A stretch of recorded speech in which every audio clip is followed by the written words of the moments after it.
Here we are for day 160 of this Daily Bread Bible study. We are looking at Psalms 22 through 27. Psalm 22, it's a psalm of David. It's notably referenced by Jesus on the cross. There in Psalm 22, verse 1, my God, why have you forsaken me?" So this is the experience of the absence of God.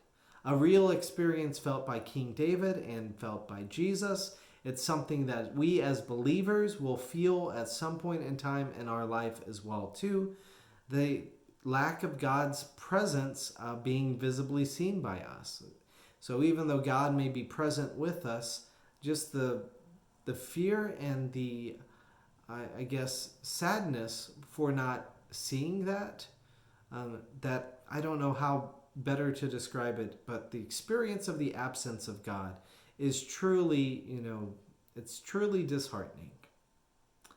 In response to this disheartening psalm, we have Psalm 23, which is a psalm of encouragement and acceptance. We have this Psalm of David in Psalm 23, verse 1. It begins, "The Lord is my shepherd, I shall not want." Much could be said about the 23rd Psalm, and it may be the most popular psalm.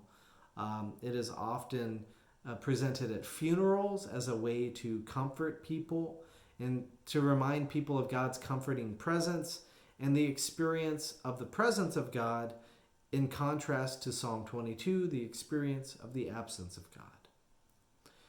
We flow into Psalm 24, another psalm of David. In verse 3, it says, "Who shall ascend the hill of the Lord, and who shall stand in his holy place?" This is a psalm of entrance into the temple, following from the last line of Psalm 23, saying, "I shall dwell in the house of the Lord my whole life long." So these praises belong to God, and you're called to cheer and to bring joy in the experience of getting to see everyone together in one place.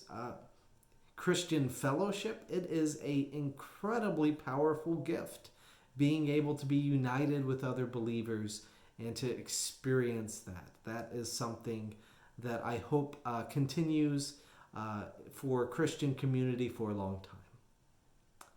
In Psalm 25, it's a psalm of David again. In verse 7, saying, "Do not remember the sins of my youth or my transgressions. According to your steadfast love, remember me, for your goodness' sake, O Lord." So part of growing up is leaving behind immature acts of relationship. Now, when I ever get there, I will let you know what it is like to fully experience that. But yet, God's love for us is not negated by our past failures. So that is encouraging news. In Psalm 26, another psalm of David, in verse 9, it says, "Do not sweep me away with the sinners, nor my life with the bloodthirsty, those in whose hands are evil devices, and whose right hands are full of bribes." Sin is, in some sense, disrespect for the sanctity of human blood and life, and those quick to shed blood disrespect justice. Those who accept bribes in order to benefit themselves, and they happen to deny the oppressed justice, which leads to all sorts of economic sin. So our society as a whole is wrestling with what it means for human life and justice.